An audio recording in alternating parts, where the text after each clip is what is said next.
All right, what's happening, guys? Welcome back to the podcast. Today I'm going to be talking about sales in construction. Now, a lot of people that own businesses in construction, they look at it and go, I'm not a salesman. And you fucking are. You've got it all completely wrong. Every business owner, your main drive and focus is on sales. Without sales, you do not win jobs, you do not win tenders, you do not bring money into the business. So you've got to be very switched on to the fact that you are a salesman. Like it or not, you are a salesman if you own a business. You are selling your brand, your company, you are selling customers on why the fuck they should use you. But not only that, sales is getting your lads to do what you want. Sales is getting your team to do what you want. Sales is everything. It's getting your kids to do what you want. It's getting your wife to do what you want, your friends to do what you want. Sales is the backbone of not just your business, but your life as well. So being a good salesperson is going to have the biggest impact on the success that you make, the money that you make, the business that you build, and the life that you genuinely lead as a person. Sales is the backbone. And the reason is that sales is the transference of energy. It's the transference of confidence of following you as a person. If you want to be a leader, you need to be very fucking good at that. Make no mistake about it whatsoever. So for me, look, sales is, bearing in mind, right, I'll take you guys back to when I was a lot younger, when I was a teenager and I started out and I started making my own money. I was not very confident at all as a person. The thought of me doing what I do now, doing a podcast, putting a camera on in a room, you know, I'm currently in Barbados on holiday, but I'm doing a podcast because that's what I'm committed to do, because that's the actions I need to do to get to where I want to get to for the next level for me. I never ever would have fucking thought that I would have the balls really to actually do that and get on camera. And when I was younger, I used to dread the thought of phoning people, following up with people after putting quotes in, you know, putting your hand out and shaking and meeting new people. I wasn't naturally confident from a younger age. And I wanted to just share that with you guys, that everyone starts somewhere, because some of you listening to this will be like that yourselves, and you still carried that habit on, that trait on as you get older, into your 20s, your 30s, maybe even your 40s, and you're still a bit like that. And that's really going to be holding you back. And it certainly held me back when I was younger, because I would always be the person that would have a conversation with someone and then walk away and go, fuck, I wish I'd have said this. I wish I'd have said it this way. I could have said that. I wasn't on the ball. I wasn't naturally good at sales, which sales is communication. Sales is just a communication game. And really listening to the people that you are selling to, which is for you guys in construction, in business, it's your customers. And I wanted to just set that out for you guys to understand that, look, no one starts fucking amazing at this.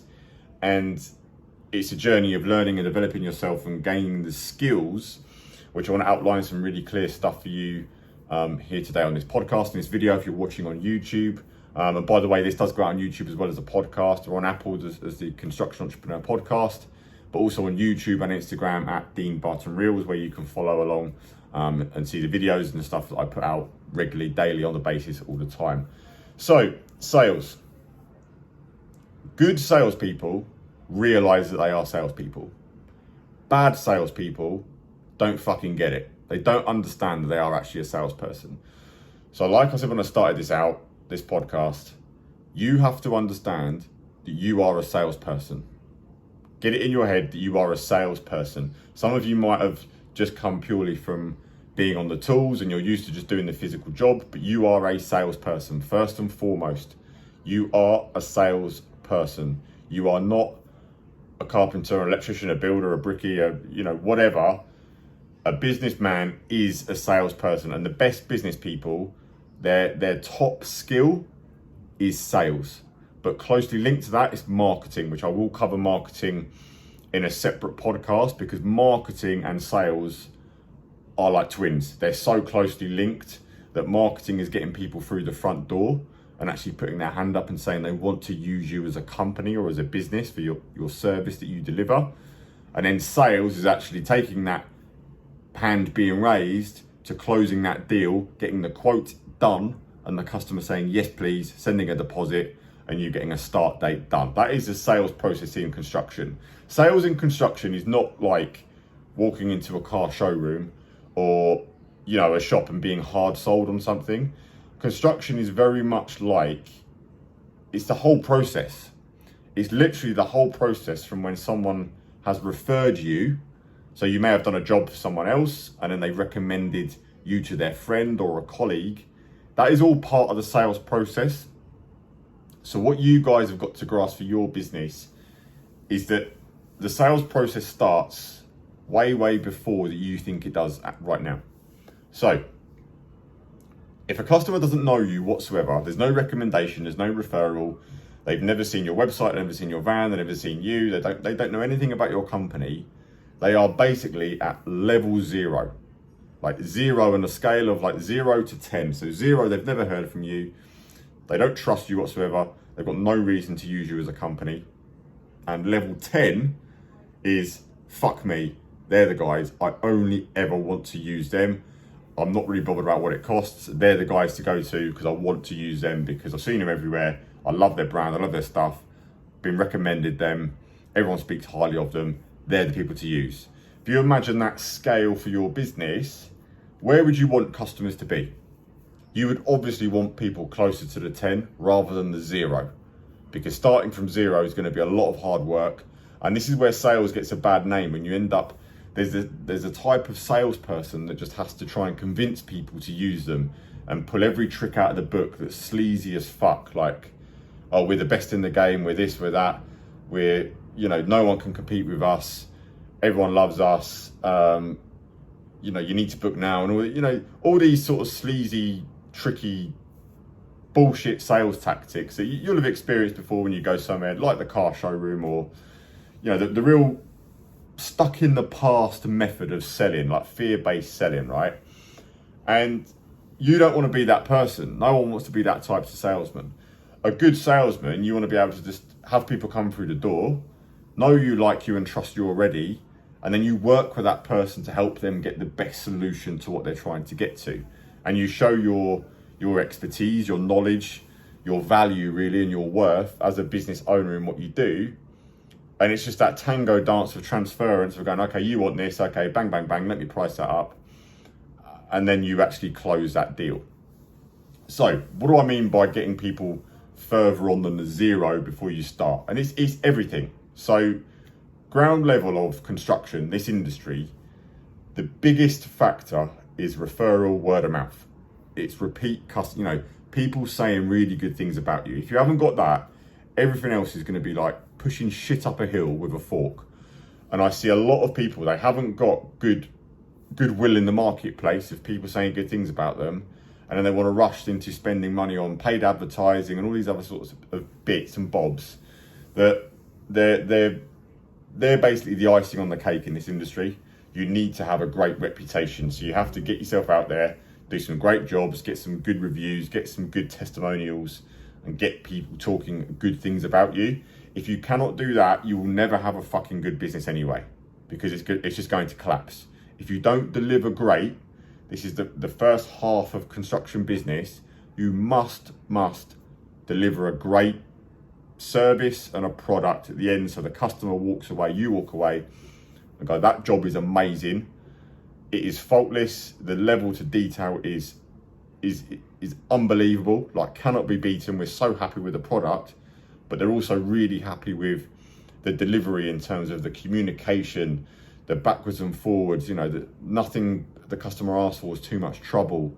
You know, the whole delivery side and the project management side of it's going to fall on you as well. As you're growing a business, that might be your role as well, and you've got a lot to deal with. But you've got to have that step one, because that's going to be your biggest sales input. Because if a customer comes to you and their friend has recommended them, or someone has said good things about you to that person, they are already going to be at a 5 or a 6 on that scale of a 10. That is going to do all of the heavy lifting for you, where they're pretty much going to use you. And a lot of times people don't get more than one quote, because you're in there, you're at the 5 or 6. It's then your job to raise them to 7, 8, 9, 10 to get them to actually buy. And I really wanted to point that out for you guys to really clear the woods and the path of what you really fucking need. So your sales process, you must be getting reviews and testimonials, case studies from customers that are happy, And that is your marketing message, which again, I won't bang too much into marketing. I'll keep it purely on sales for this episode. But the stronger that level of marketing is other people speaking about you and really good things and demonstrable proof that you are who you say you are, and you do what you say you do. Like, I'll give you an example. One of the clients that I have, part of Construction Entrepreneur, building houses, he's just won his largest contract to date. And the first thing I said to him is make sure you document and record every stage of that build. It's a big house, it's a big contract. So make sure you do a YouTube video on the site setup, the groundworks, the brickwork, do episodes of each big phase of the build, because that is going to be the strongest marketing message for you, that you do what you say that you can do, and it's got proof, and they're showing, and they're being seen a physical product. And he really wants to get a video at the end as well of the client saying how the experience was, how it was working with him, how the company delivered, all those bits, because that's going to be the biggest thing, and it's going to get people to that level 5 or 6 on that trust scale of someone using you as a company and a business. So once they're there, the sales process, you're on a head start. They're on a 5 or 6. You need that first. Then from the very minute they contact you, you are still very much in the sales process. It's just started. From the minute they reach out to you, the way that you get back to them, it is very common in building, people answer the phone, they're on site, and they answer it going, hello, in a tone of like, what do you want? And it's a potential customer that could be inquiring about a job that's 100 grand, 200 grand, 500 grand. And they're met with a phone call response answer that's not fucking great. And that's not good enough. You need to be answering the phone in a positive manner of, hi, it's Dean from so-and-so, how can I help? Or, it doesn't need to be overly complicated, but if they're phoning you and you're answering, you're on site, you're stressed out, and you're fucking, you're not giving a great response, that's either going to be a little tick against your name, psychologically in your customer's head, or it's going to be a red flag of going, oh, fucking hell, you don't sound great. Image and what people get along the whole journey is absolutely everything. So it starts with that initial inquiry. It might be an email or a phone call. You need to get back to that person fucking straight away. You cannot be leaving it days and days to get a response to an email. If someone sent you an email for a job and you don't get back to it on that day at least, it should be within a couple of hours, like maximum. You've got to be on it. The sales process is then starting. So you need to respond straight away to that email. Say, thank you very much for sending the inquiry. Whatever the job might be, if you've got drawings, if you've got this, if you've got that, it might be worth actually giving them a call depending on the description of what someone's asking for. But you need to get that sales process started straight away. Because guess what? Most people in this industry toss it off. They don't get back to customers quick. They don't sound positive. They don't sound engaged on the phone. They don't sound professional on the phone. It is so fucking easy to win in this industry just by brushing up the edges and being professional and being on the button. And this is what you guys really need to get into your fucking head. Running a business, you need to be on it all the fucking time. And the trap is when you've got enough work, you take the eye off the ball and the ego and the arrogance kicks in of, well, I don't need the work at the minute, I'll get back to them later. Once you start doing that, things are going to slip. And in 6 months, 9 months time, you're going to hit a fucking roadblock and a lack of work, because you've become like just arrogant about that you've got enough on at the minute, or you've become a bit of an attitude that you don't need the work, you don't need the response. You don't want people talking bad things about you, saying that you never got back to them. Fair enough. If someone sent an inquiry in and you don't want to do the job, you need to tell that customer that straight away for the valid reasons why. It's okay saying no to certain jobs and certain customers, which is, funny enough, that's another topic that I will cover in a podcast. But if you know you are going to say no to doing that job, you need to say it there and then and get it nipped in the bud and forget about it and get off your plate. Because otherwise it sits on your lap for days and days or weeks sometimes. I know this happens because I speak to a lot of you on the phone and really unpack people's businesses. It's just shit on your plate and you need to get it off your plate. If you've got something you're not going to deal with, you need to remove it straight away. But going back to it. So if a customer sent in an inquiry, you're on it, you've got back to them in a really good prompt time, you've been punctual, you've been good. The next stage is then going to be the home visit, the site visit, or looking at drawings and actually going around to someone's house. And I recommend that you should always go around to someone's house. Depends on the value of the job and the type of it. You know, if it's a small job, you might be able to do a fairly simple quotation. But the moment you go around someone's house, you are then forming the relationship with that person. And this is going to be the night and day difference of you winning that job or not. Because you need to be the right person that shows up, one, professionally. You've got the right t-shirt on. This is all part of the sales process. We're not even talking about specific things that you should be saying or how to say this or how to sell you, some bullshit script to say to someone. This is the sales process. You're turning up in a clean vehicle. You've turned up on time. You haven't got shit all down you. You've got a nice t-shirt on with your company logo. You've got a nice book to take notes and take measurements. You've got either a laser or a tape measure. You look the part. And really, this is your opportunity to find out more about the customer. Good salespeople are not talking at the customer. Good salespeople are listening 80% of the time. You're asking key questions to fact find, and that is the art of a good salesperson. It is not reeling off loads and loads of shit and spitting out vomit on a customer saying why they should use you and the benefits of you and all this bullshit.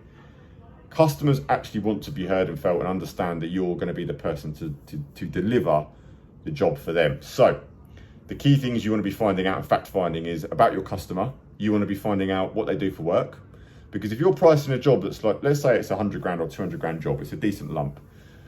You need to be really understanding, right, have they got the funds for this job? Because a good part of sales is actually qualifying your customers. Like, are they actually in a position to afford you? Because we all know it. There's a lot of people out there that fucking waste time and want to get a price for an extension, and they think it's going to be 20 grand, but really it's going to be 80 grand on the expectations. And yeah, everyone can waste a lot of time by pricing jobs that the customer's never going to be in a position to buy anyway. So you want to be fact finding, right? What do they do for work?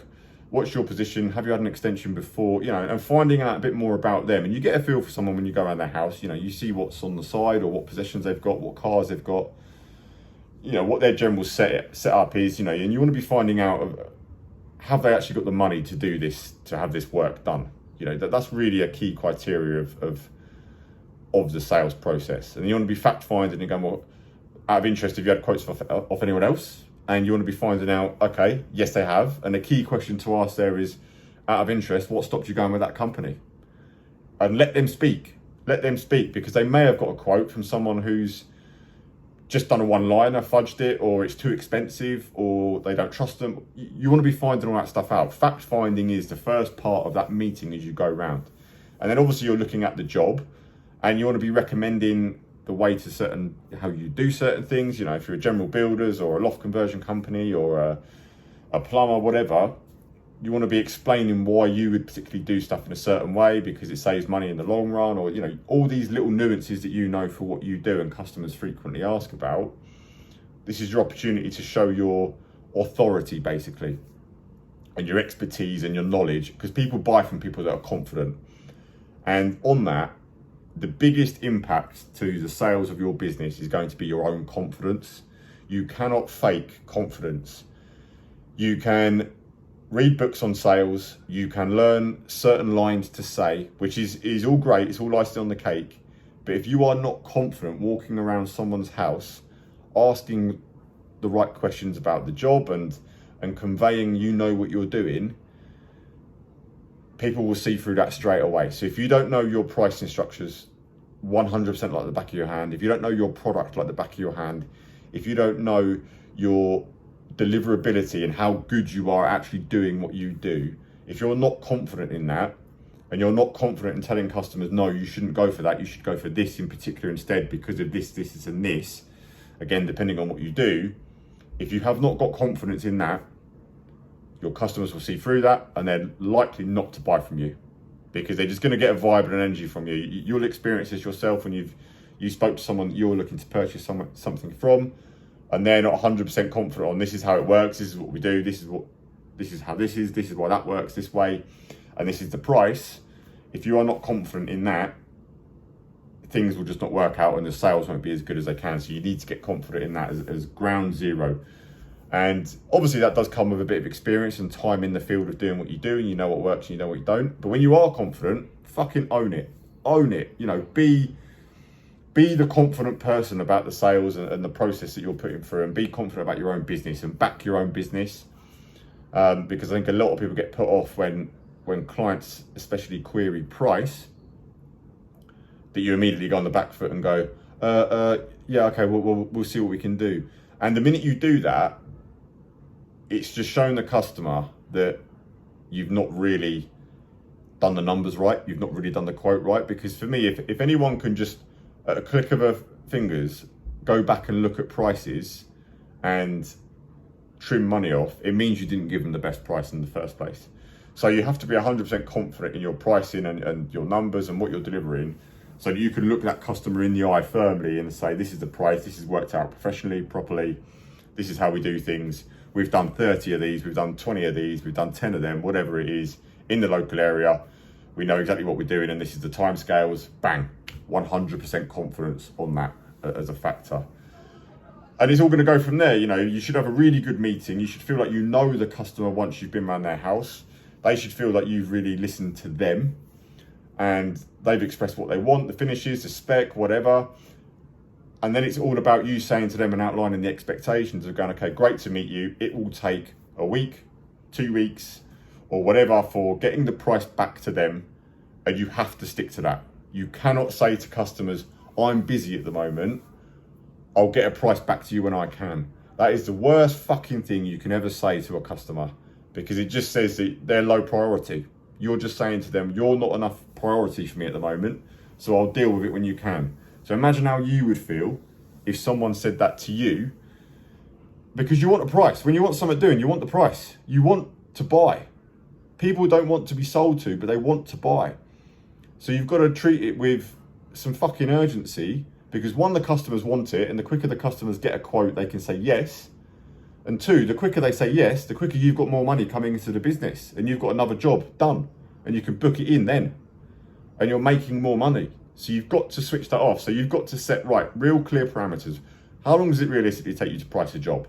And bearing in mind, some jobs do take a week, maybe 2 at the absolute max to price, unless it's something really specialist and creative that needs all sorts of shit, like engineers involvement or architect involvement. And obviously you need to tell the customer that if it doesn't involve a lot of that, you need to explain the process and go, we need the working drawings to give you a proper price, because of, without knowing this, and this, the knock-on effect could be this, and this. You know, if you haven't got a structural engineer, there could be all sorts of structural requirements, piling, extra steels, you know, deeper foundations. You need to explain that to the customer so that they understand, because your customers don't understand this industry.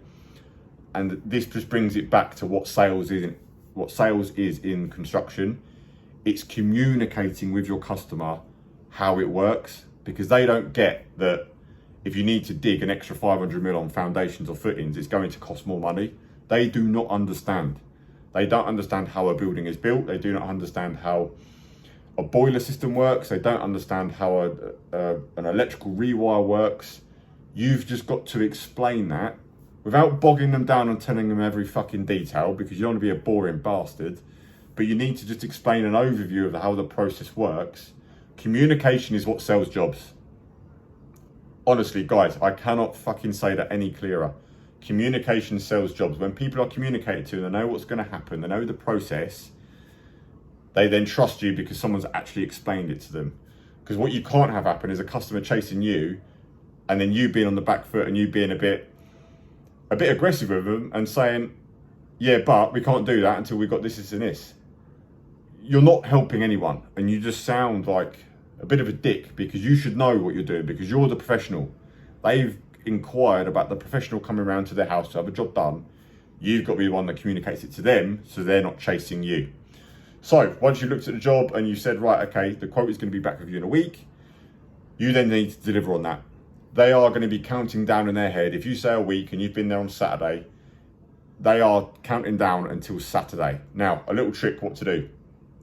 If you know it's going to be a week to get your quote back, I would always say to the client, it's going to take 10 days, and then you deliver it in a week. So you're ahead, because psychologically, you have already exceeded their expectations, because you set the right expectations at the start.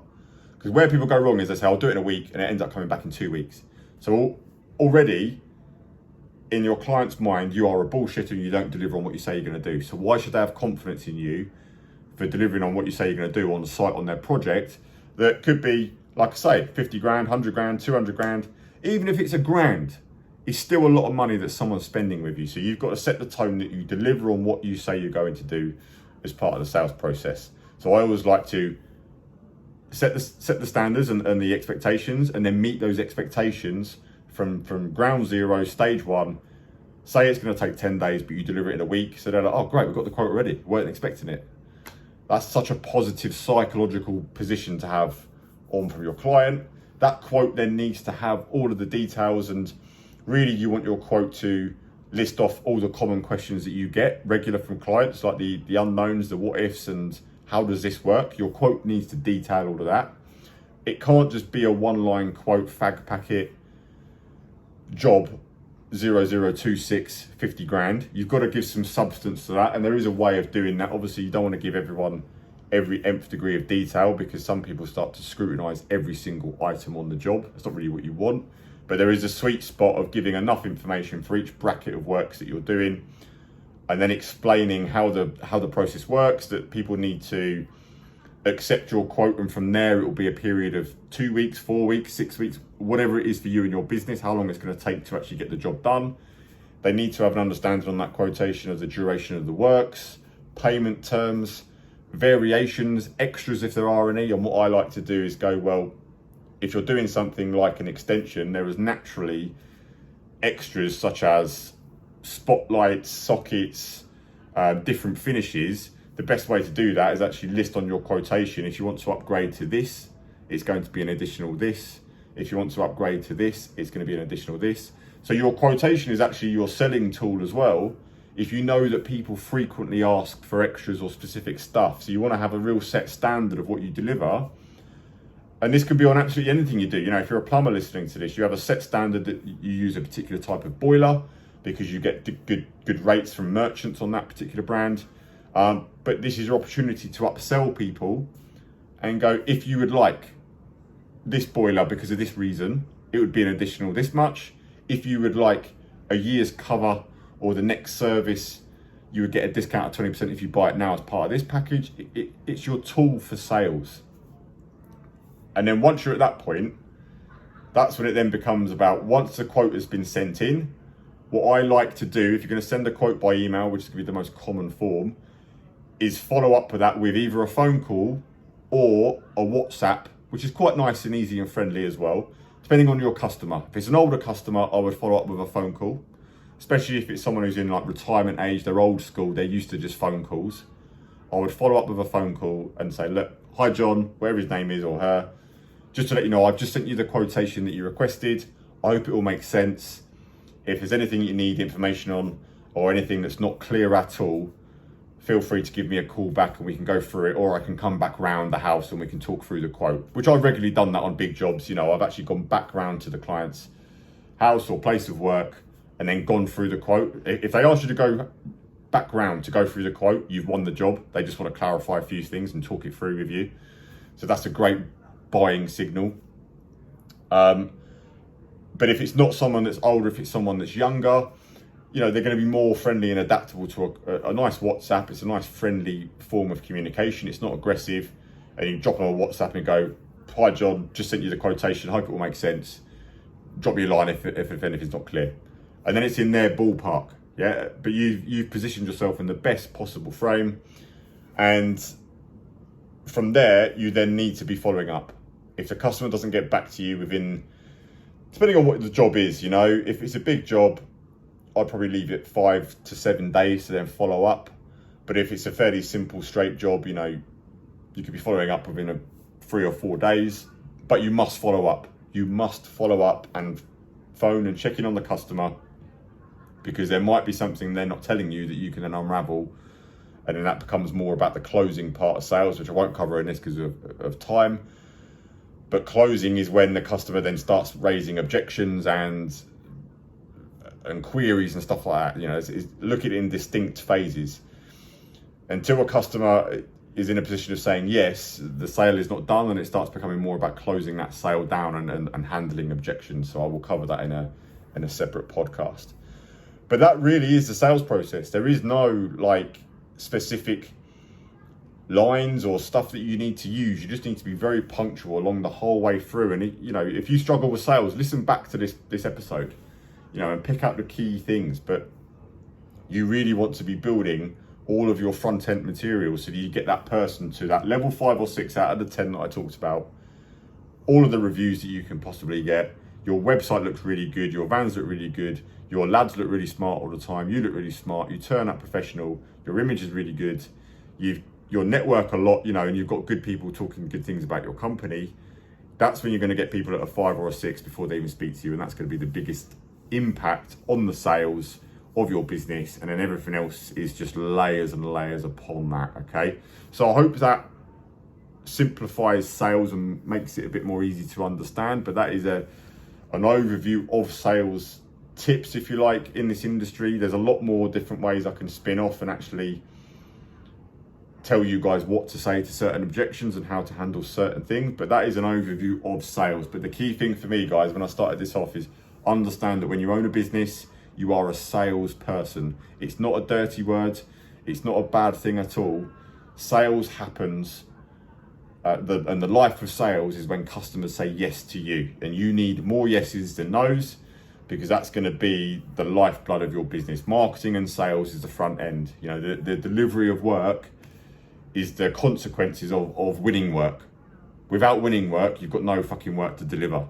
So understand that and get that in your head, that you are a salesman, and perfect your art at doing it, perfect your art at communication, and just perfect your art at being fucking good at every part of the sales process, you know. And it's not exciting. It's not exciting phoning customers when you don't want to, being happy and polite and smart when maybe you've got 65 fucking issues on site. It takes a different hat to wear, and you have to literally go into the different modes of this business and go, right, I'm in the mode of working, delivering jobs and speaking to lads, but then you need to flick the switch of when you're speaking to customers and put all that shit to one side and get it out of your head, and then turn on the charm, if you like, and the charisma and the salesperson in you. And just think of that visually. This always worked for me, is flick the switch of Dean the salesman and closing deals and making money, versus Dean dealing with all the shit I've got in my plate today running the jobs and the office and the teams and everything like that.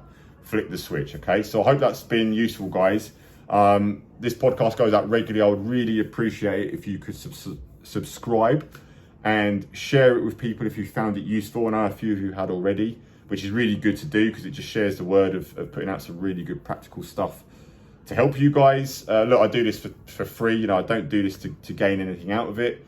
It's free information that's really good, and my aim for it is to get people to a level that they grow a decent sized business, and at the point where that business then becomes a bit too much for them, they need further help, then I can step in and actually help through the construction entrepreneur system that I've got.